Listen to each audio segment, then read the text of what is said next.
Moïse acheva l'ouvrage.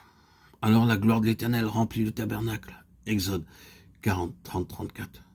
Et la gloire de l'Éternel se lève sur toi. Ésaïe 61. Dans le lieu très saint, il n'y avait aucune lumière naturelle. Si Dieu n'avait pas accompli sa promesse et fait sa demeure là, le sanctuaire serait resté dans une totale obscurité. Mais Dieu avait dit, c'est là que je me rencontrerai avec toi, du haut du propitiatoire, entre les deux chérubins placés sur l'arche du témoignage. Exode 25, 22. Mettant sa confiance dans cette parole, Moïse accomplit le plan divin à la lettre, et dans Nombre chapitre 7, verset 89, nous lisons qu'il entendait la voix qui lui parlait du haut du propitiatoire placé sur l'arche du témoignage entre les deux chérubins. Ainsi, Moïse fut fidèle comme serviteur sur toute sa maison. Hébreux 3, 5. Penchons-nous maintenant sur l'histoire d'Étienne. Il fut traduit devant le Sanhédrin et des accusations étaient portées contre lui. C'était maintenant au tour d'Étienne de parler. Tous ceux qui siégeaient au Sanhédrin ayant fixé les regards sur Étienne, son visage leur parut comme celui d'un ange. Étienne répondit, le Dieu de gloire apparut à notre père Abraham, acte 6. Nous avons ici un homme transfiguré, un homme dont le visage resplendit d'une merveilleuse lumière. Puis, dans le verset suivant, nous est donné l'explication de cela, car ses propres paroles. Le Dieu de gloire.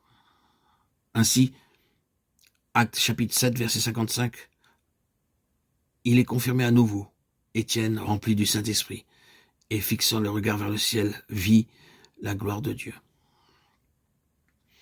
Notez cette transfiguration. Cette gloire est révélée dans un homme appelé pour être un serviteur. Cela vient à la fin d'une vie, quoiqu'elle fût courte dans ce cas. À la fin d'une vie au service du Seigneur. À la fin d'une vie au service de son Église. Et souvenons-nous aussi que ce service était du moins pour commencer un ministère prosaïque, ordinaire. Aussi, il est évident que ce n'était pas la personne d'Étienne ou même son histoire qui rendait ces hommes ainsi en colère. C'était la puissance de Dieu manifestée maintenant d'une manière nouvelle qui leur causa de la crainte. Ils portèrent contre lui de fausses accusations, mais son visage brillait, ce qui est juste le contraire de ce que nous pourrions attendre. Ce sont les flatteries et non les critiques qui produisent habituellement cet effet. Ce qu'ils virent était contraire à la nature des choses. C'était la gloire, ce que Dieu entend par gloire, c'est-à-dire quelque chose qu'ils ne pouvaient comprendre. Et cela avait pour effet de mettre ces hommes sous le jugement. C'est ainsi qu'en entendant ces paroles, ils étaient furieux dans leur cœur, et ils grinçaient des dents contre lui. Acte 7, 54. À la fin,